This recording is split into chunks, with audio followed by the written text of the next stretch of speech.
Hello everyone and welcome to the CONP podcast. My name is Matthieu Dupuis and in this episode Nikola Stikov and I interviewed Benjamin Stecher. Benjamin was diagnosed with Parkinson's disease at the early age of 29 years old and has since been traveling the world to meet researchers and physicians to learn more about his condition. In the beginning of the interview, Benjamin wanted to know more about the CONP, so Nikola gave him a brief summary of the project and the podcast.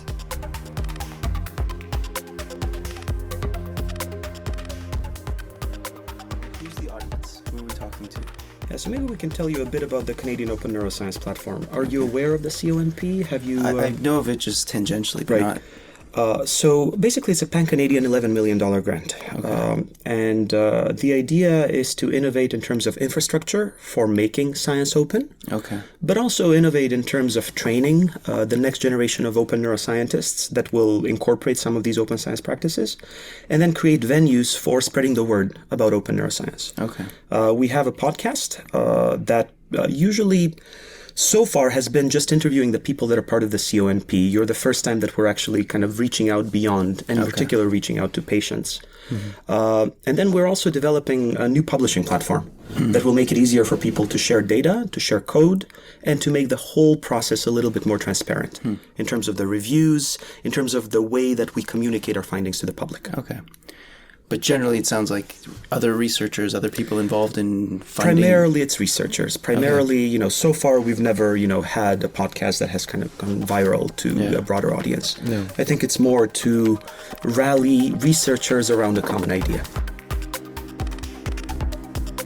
After this overview, we started the interview talking about Benjamin's personal experience living with Parkinson's disease. Let's find out what he had to say.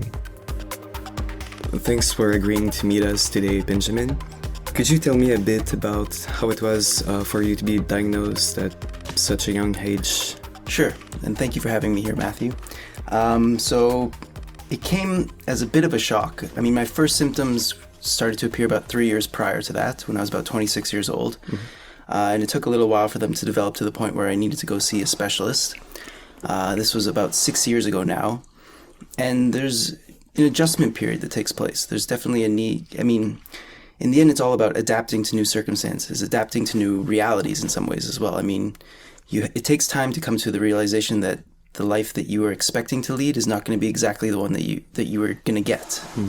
But at some point, I don't know. So I just came to the realization that it's kind of an old, tired cliche, but you don't choose the cards you're dealt. You only choose how to play them. That mentality, I guess, enabled me to go out and seek, okay, I have this condition. What should I do about it? What can I do about it? What needs to be done to push things forward? And at the time that I was diagnosed, I was living and working in China. And I realized soon afterwards that China was not going to be the best place for me long term to properly take care of myself. So I came back to Toronto, where I grew up at about 32 years of age. This was about just over 3 years ago now. And as you said, I've since been traveling the world, trying to meet as many researchers as I can, trying to see what needs to be done to push things forward. And one of the core things that I've found one of the core buttons that I found that I could push to push things forward is this concept of open science. And that's what's kind of led me to come back to the M&I so often. It's because it very much is the bedrock of a lot of the best ideas coming in and around open science research. Very interesting. And are you very much in touch with other Parkinson's disease patients? Yes, I've developed a pretty broad network of patients, researchers, activists, clinicians, caregivers as well. I've gotten to know people all around the world, and it's one of the weird gifts that this kind of disease has given me, is got my foot into the door in places I would never have dreamed of going to. I've seen some of the top researchers in the world. I've gotten to know some of the leading activists in the world. And it's really inspired me in many ways to realize that there is something I can do. There is something that can be done to accelerate progress and to push things forward. Cool. So you travel the world a lot to meet with many researchers, and I assume this brought you very valuable information and allowed you to have the big picture of what's currently being done in science. Did you prior to that, did you have a background in science or? No, the last biology class I took was probably in grade 10. Mm-hmm. I was a history and philosophy major at school, or at university. But I found, so there's one kind of, I guess I've always been very good with languages. Yeah. And I found that science is like almost any other domain of knowledge. It's just a language at the end of the day. I mean, some of the skills needed are a little bit different, but to be able to speak to scientists and be able to enter into these worlds, you really just have to be able to speak the language, which means just knowing all the vocabulary, knowing the core concepts, and knowing how to apply them. Mm-hmm. So are you the kind of patient that's very interested in learning more about his condition and these type of things? Yes, I'm interested in learning as much as I can about my condition, but I guess I'm more interested in learning about what I can actually do about things. Okay. There's a lot of information out there, and this kind of speaks to the point that was raised before. There's a lot of information out there that just becomes noise, and it's very hard to filter all that information as well. Mm-hmm. And it's overwhelming for a lot of people. I mean, neuroscience is complicated. The brain is very complicated, to say the least. With enough experience and with enough kind of trial and error, you start to figure out what works for you and what doesn't work for you. Mm-hmm. And you do learn about more your own condition, but also you learn about critically what needs to be done to push things forward and accelerate progress. Yeah. And do you think that patients in general know about their condition enough? I would say no, definitely not. But I would also say that clinicians and researchers don't know enough about the condition as well. Nobody knows enough about these conditions. We don't have enough information to make good decisions yet at this point. And this is another key area where open science can really play a role, in that so much research gets embargoed or gets shut behind closed doors or gets put behind a paywall. Mm-hmm. The more good information that's out there and accessible to everybody, the better off we'll all be. But we do need better ways of filtering that information as well, so that we know how to get the good information. Yeah. All right. So there are definitely problems with communication among researchers and patients. If you could tell one thing to every Parkinson's disease researchers, what would it be? I would say that if you are truly working in the best interests of patients and in the best interests of society, you should adopt at least some core principles associated with open science. If the goal of any research project that you're doing or any clinical study that you're a part of, if the end goal in your mind is a paper that's put out at the end of the day, mm-hmm. then frankly, you're doing things for the wrong reasons. It has to be about what eventually gets translated into the clinic and into the person. And I know that's hard to predict, and science moves in unpredictable ways. And sometimes mm-hmm. just putting out an idea into the world is enough. But without that connection to the clinic and without that connection to society and to patients, you'll almost be playing at trying to help people. You won't actually be helping people. All right. And then the same question, but with patients. If you could tell just one thing to every patient newly diagnosed with Parkinson's disease, what would it be? The disease sucks, and you'll go through some hard times, and there will be definitely things that you'll struggle with along the way. But it's also an opportunity to take part in a very vibrant, very active community, and to really push things forward as well. And I think Parkinson's patients have a unique role to play in medical science as well, because Parkinson's, it's a slowly progressing disorder. Mm-hmm. I mean, it takes years and years and years for the symptoms to develop and to progress to the point where they're actually debilitating. Although that's not the case for everybody. I mean, it's a heterogeneous disease mm-hmm. that affects everyone differently. But it does, for the most part, give patients enough time to, one, come to an understanding of what this disease really is, or at least as best as we know about it, and two, start to really do something about it. And it's something that, frankly, a lot of other disease areas don't have the benefit of, either because it takes them too quickly, or mm-hmm. I mean, it's also generally people that are not just able to cope with some of the things that they're dealing with. Yeah, I would say Parkinson's patients in particular have a unique role to play in that aspect.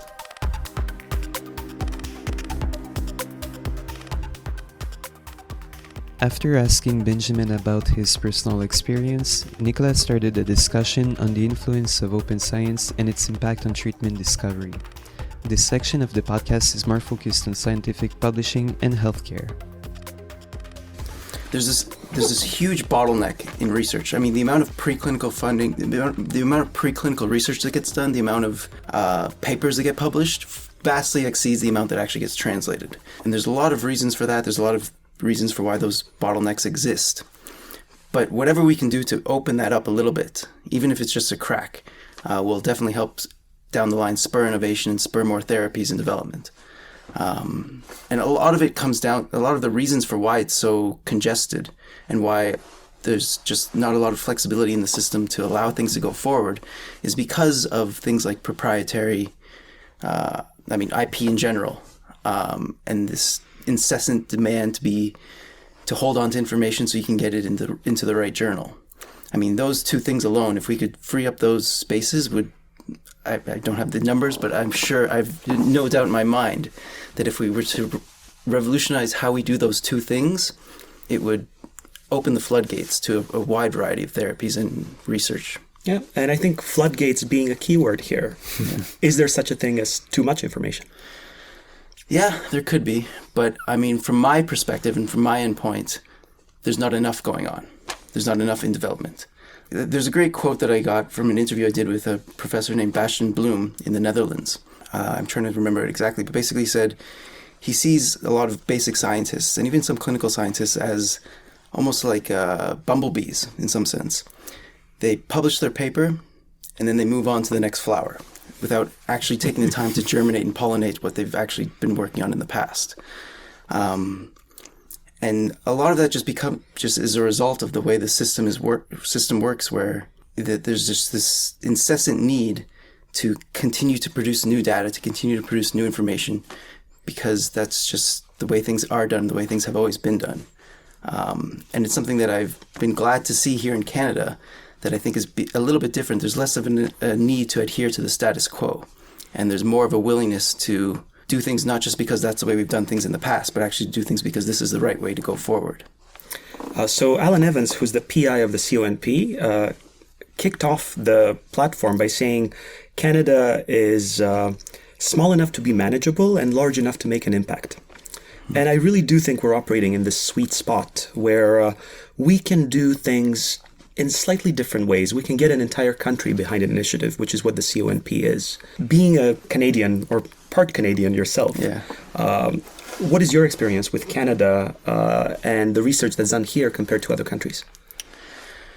So I've found that for whatever reason, I haven't quite put my finger on why this is, but I've gotten the sense that Canadian researchers and Canadian institutions are more willing to explore new ideas and more willing to experiment with new models of how to do research. I think part of it is due to the national identity in some sense of being Canadian. I think we have a mentality of just almost a necessity to be open to new ideas. Because of our while we have limited resources, we do pool some of the best minds in the world into this country, the ones that are willing to endure the winters anyway. But we're resilient. Yeah, there's a resilience that grows out of that as well. But there is just this profound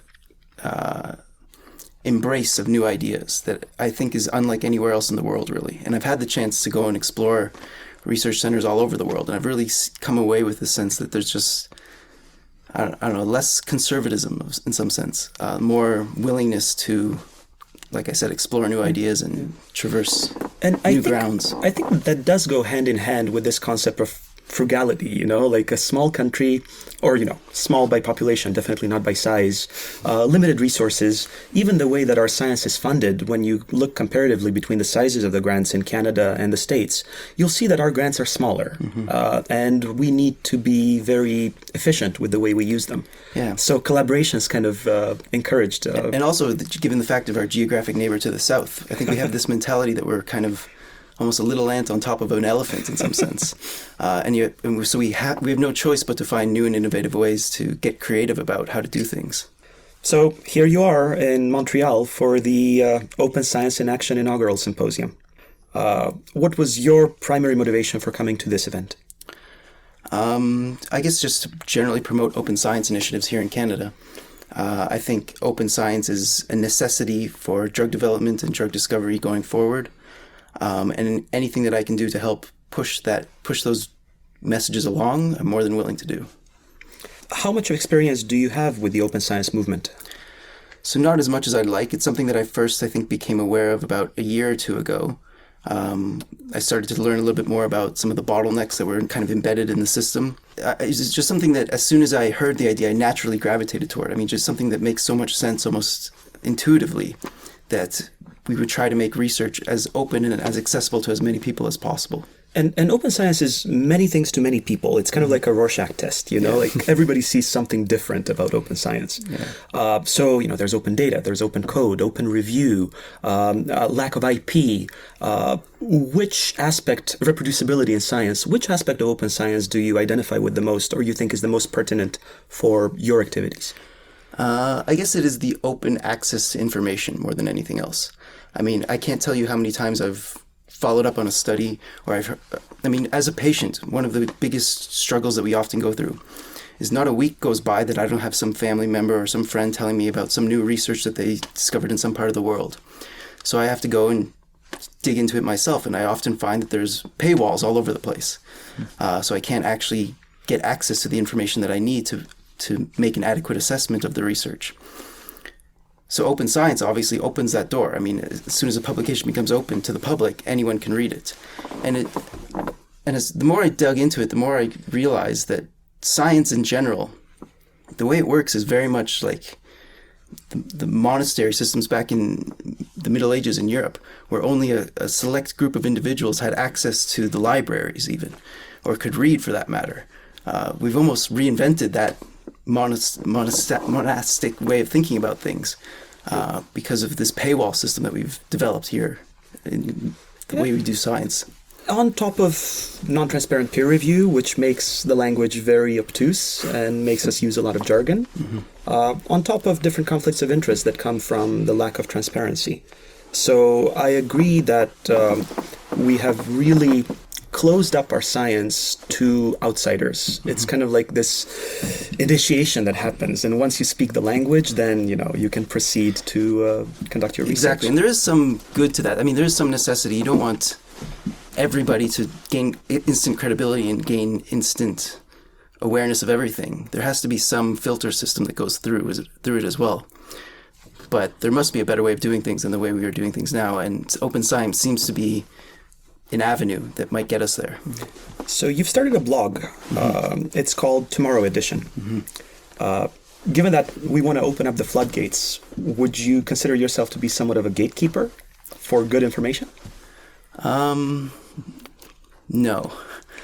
I try. I mean, just because in my mind, a gatekeeper is somebody who literally decides who gets access to the information. Fair enough. So I started that blog for the sole reason that I was struggling to find good information out there, and I wanted to make as much good information as accessible to as many people as possible. So I started interviewing people. I started writing up all the things that I was discovering, and I just try to make it open and as accessible to as many people as I possibly could. What's your readership? Is it primarily patients? It's hard to say. I don't check the stats that often, but I mean, most of the feedback that I get is from patients, although most of the lasting impressions that I've gotten, although it's funny, I guess one of the things that it's enabled me to do is it's gotten my foot into the door in almost any research institution that I want now. So I do see that there's a lot of scientists and a lot of researchers that take some of the things that I write up there seriously anyways. I was a little surprised, to be honest, at how willing a lot of them were to be interviewed by just some random guy who started a website. Honestly, that's my experience also with running a lot of these science communication activities. Scientists do not mind stepping out of the ivory tower, but there's very few venues that will ensure that the things they say are properly vetted and peer-reviewed. I think scientists in general are skeptical of the way that science journalism works. Sometimes, you get like a soundbite or something that's completely out of context. And I think there is power in this kind of more grassroots approach, where you have scientists interviewing other scientists, patients talking to scientists, kind of removing the middleman and trying to make that channel a little bit more immediate. Yeah, and I found that there's a great frustration in the science community about dealing with the way things are, the various publication channels that they have access to at the moment. I mean, I've talked for days on end with a number of researchers about all the struggles that they've gone through just trying to get published in one of the high-impact journals, and the effect that has on their careers and their livelihoods, to be honest, and their mental health in many aspects as well.